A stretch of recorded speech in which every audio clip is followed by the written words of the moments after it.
This is Tacoincidence, where we learn the secrets of breakthrough brand experience from the most brilliant leaders while we're on the search for the perfect taco. Join us on Taco Stop number 4, Courage Over Comfort. I met up with Carine Clark at Brasas Mexican Grill in downtown Provo, Utah. She runs Banyan, a software as a service company that helps elective healthcare businesses leverage social media content to build relationships with their patients that last a lifetime.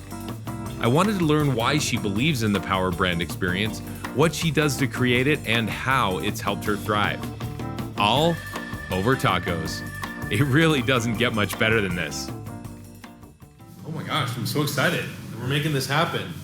So this one's the al pastor. Okay. Has some pineapple, and that is carne asada. Carne asada. Have you been to Mexico City? Mm-hmm. Oh, cool. I've been to Teotihuacan. What? Bam. What took you there? Work. In one of our events, I think it was Altiris, we had a channel partner event, and they had brought out all the tacos, and one of them was like this tree larva that was, it was like a delicacy. Okay. And so I'm like, perhaps no.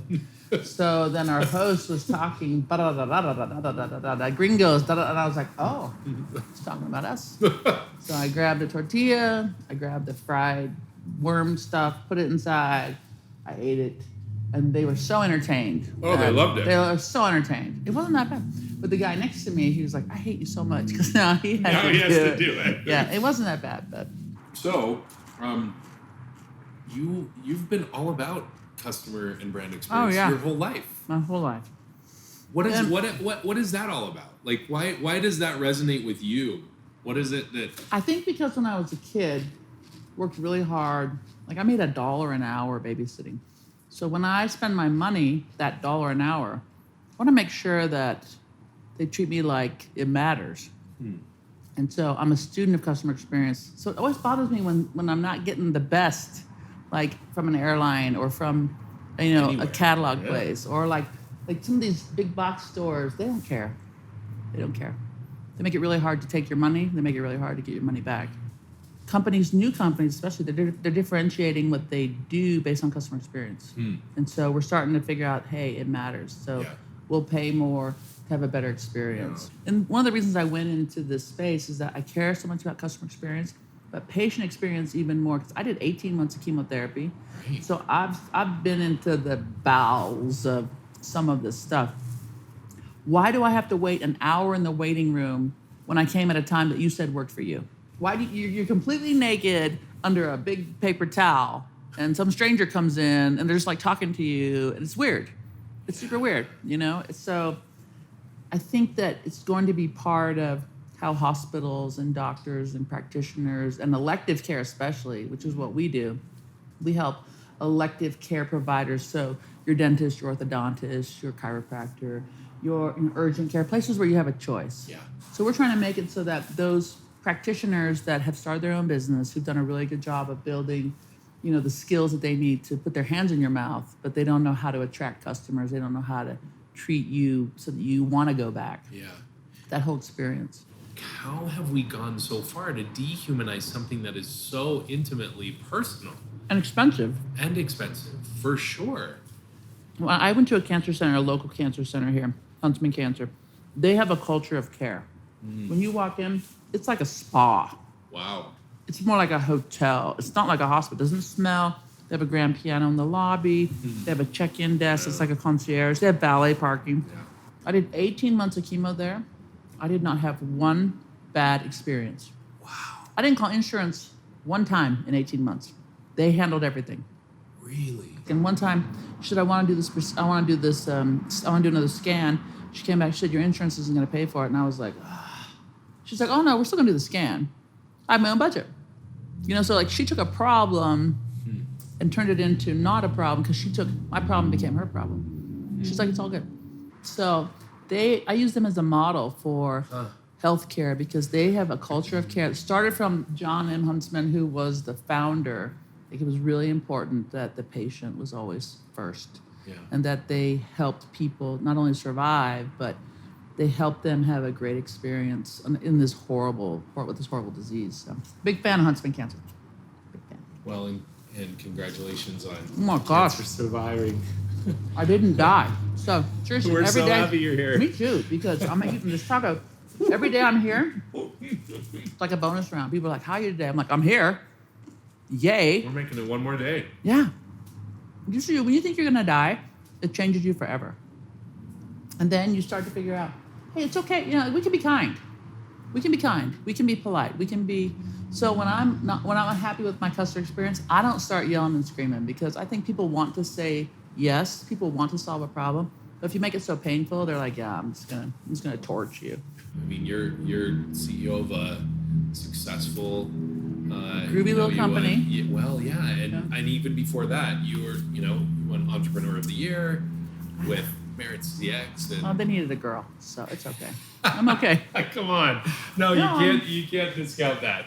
That's amazing. An amazing accomplishment that had to have been impacted from these life experiences. Oh yeah. The weird thing is, and I can say it now because it's been 7 years since diagnosis, that I learned a ton from my cancer. I learned that everyone's really trying to do the best they can. People aren't trying to be awful. And a lot of these companies are stuck with old systems and old processes and old procedures. And they're not, the people on the front line don't have the ability to make decisions and make changes. Because if they did, they would be able to solve a lot of problems that customers have. I'm just doing my job. It's the policy, And it's too bad, because if we chose courage over comfort and those employees could say, hey, we could do a better job for our customers if you let us just do this. And it's not going to cost that much more money. And we can solve a lot of our customer experience problems with technology. Not because we're going to have a robot operate and do stuff at the front line, but because technology can do things that we can't do as people. And really, as an enabler to an enhanced, improved customer and brand experience, right? Right. Well, I went to a healthcare conference, and the doctors were, pretty upset about AI because it's going to replace the doctor. It's not going to replace the doctor. It's going to help the doctor have more information so they can make decisions on the pathology, on the care for the patient. We're still human beings, right? Yeah. Like we need other human beings there's someone on the other end of that making a decision. Yeah, and you don't want to take that away. No. My mother and father were in a car accident, and it was a bad accident on the freeway, and they were coming up to meet me 4th of July, and so my dad calls me and he's like, Carine, we've been in a bad car accident. Everyone's fine, but your mother's in an ambulance. When I hear ambulance, I don't hear anything after that. I need you to call USAA and tell them that the car is, we don't know where the car is. So I'm like, okay, Dad. Well, since we're Army kids, we know my dad's social security number, and I'm in my dad's downline. So I call USAA, give them my name, Colonel's name, social security number. Mrs. Clark, first thing, how is the Colonel? I'm like, he's good. Again, how is your mom? Like, she's in the hospital. Okay, we don't want you to worry about anything. We'll find the car. We'll get them a rental car. I mean, they just went through the list, and I was like, okay. Like that moment, you have the right company. And then when we were all done, he said, this is my name, this is my number. I'm gonna text it to you so that you have it, because you probably aren't gonna remember it.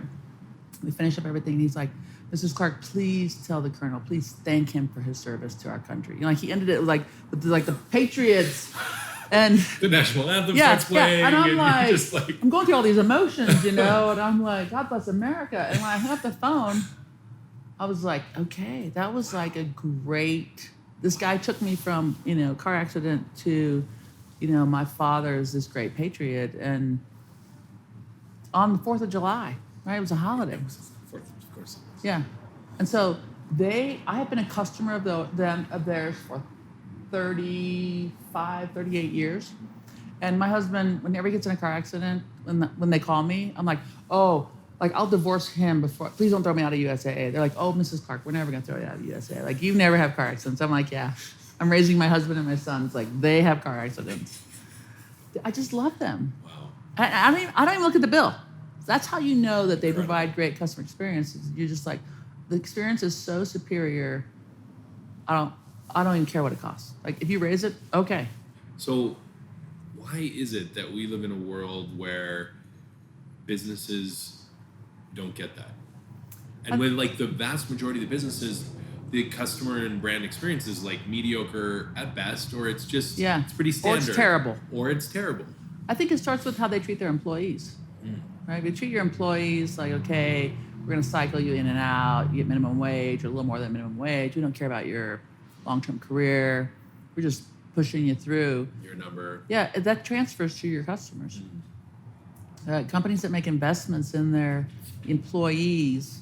I mean, people that they care about their employees, think to actually listen to their employees, and they can, modify and grow the business based on how the employees are part. If you have happy employees and you got good frontline people, but if you don't, they don't care.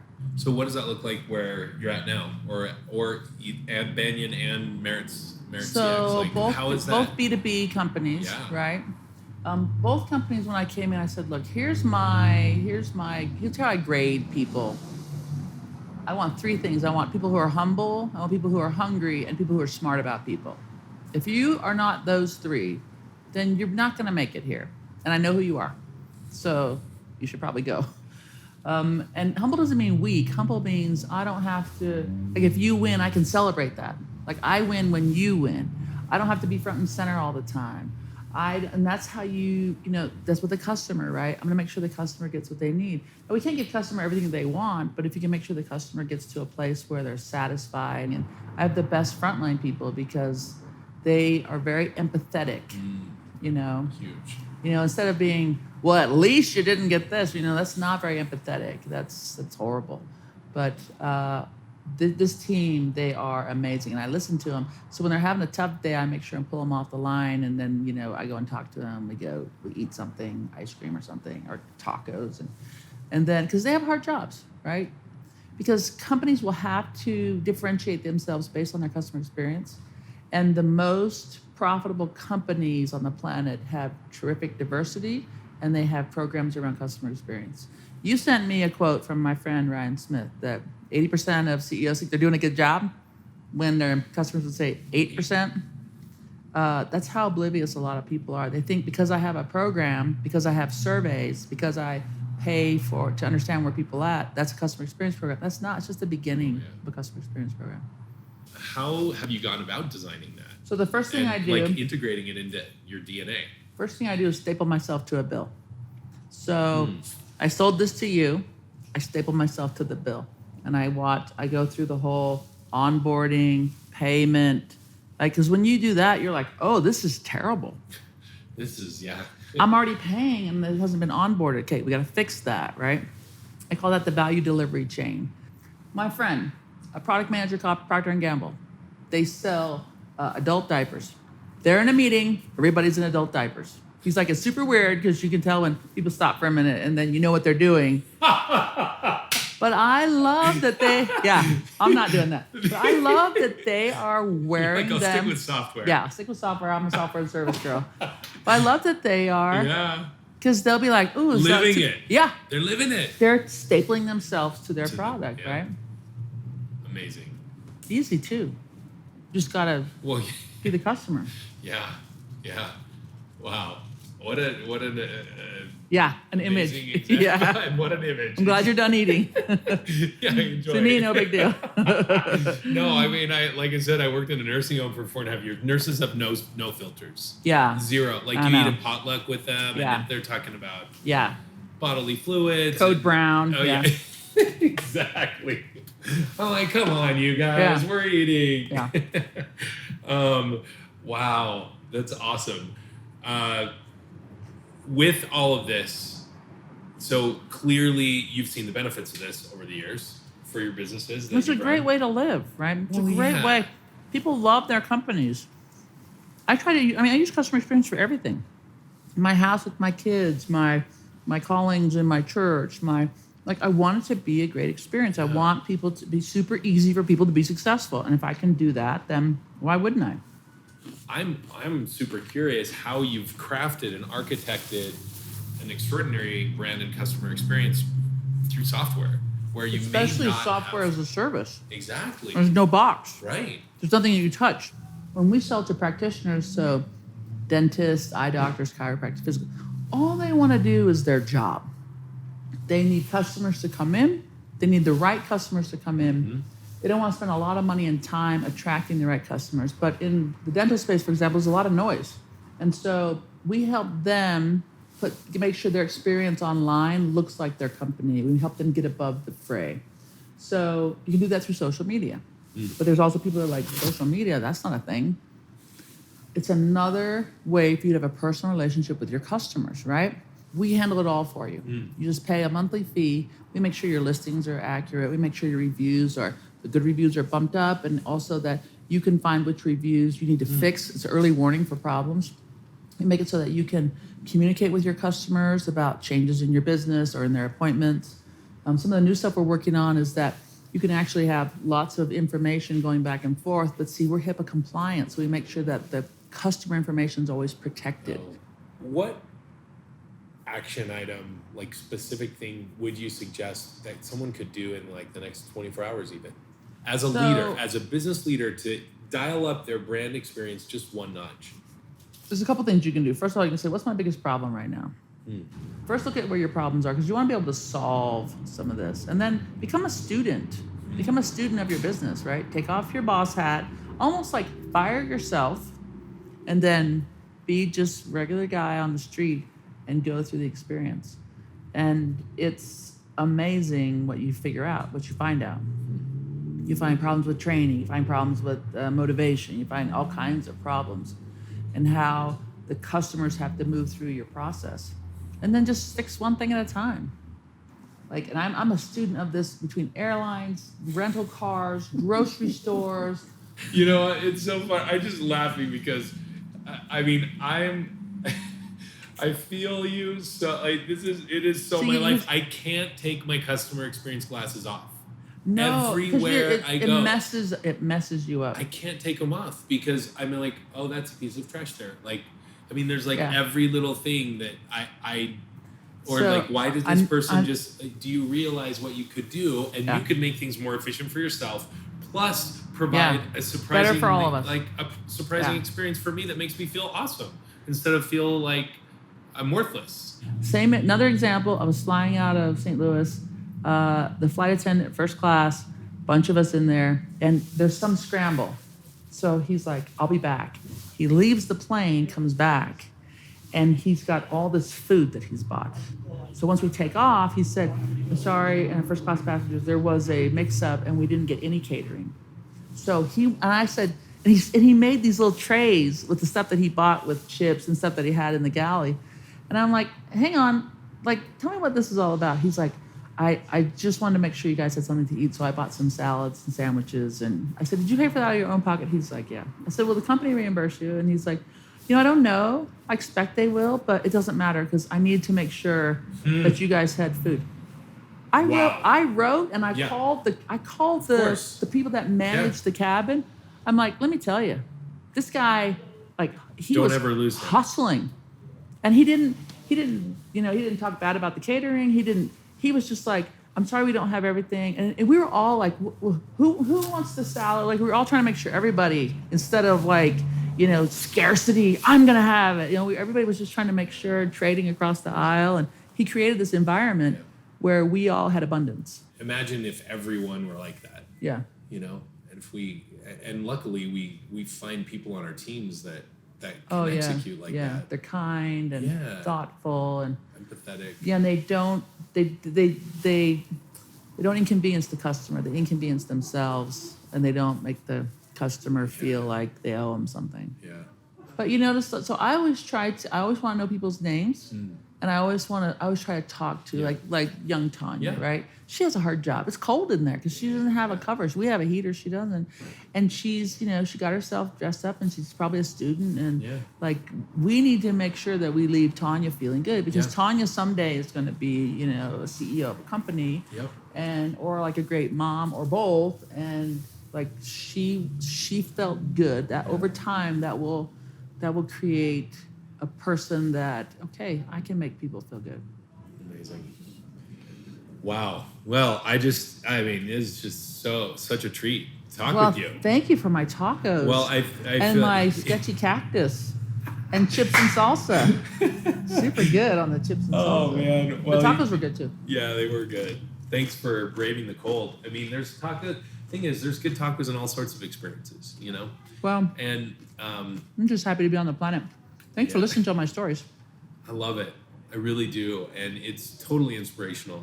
I think that I am excited to see where Banyan continues to go and grow. Thank you for being such a champion of this humanizing love it. Yeah. of the customer experience because like you said, and I wholeheartedly believe it and have seen it too, is that those are the companies that are going to win, are those that fully embrace this humanizing component of customer. Yeah. So if we can humanize healthcare, like yay. Thank you for taking the time. Oh, of course. It's been so awesome. Special thanks to our host, Brasas Mexican Grill, for creating the ideal place for us to talk about brand and customer experience.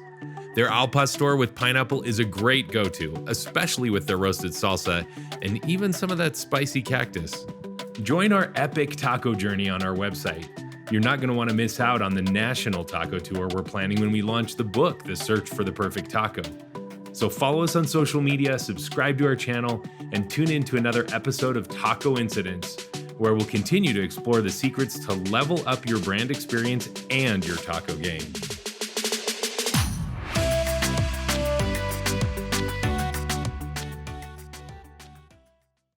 Okay, just throwing this in here. El Pilon. So you had spicy for lunch already? Oh my gosh. What'd you guys do? Well, one of my employees is from India. So she's been saying that she wants to make lunch for everyone. It was so good, but I'm not kidding. She said, I usually make this food 10 times hotter. And I'm thinking, oh, okay. No. I'm like face down in the rice because it was so hot. So I didn't eat a lot of it. It was really good, though. It was seriously really good. The rice. That's amazing. Which one are you going to eat first? I think I'm going to go al pastor, actually. First? Okay. Yeah. Awesome. So where do you usually go to tacos? It looks like your sons are going to Del Taco. My sons are going to the Del Taco because they're all about the volume.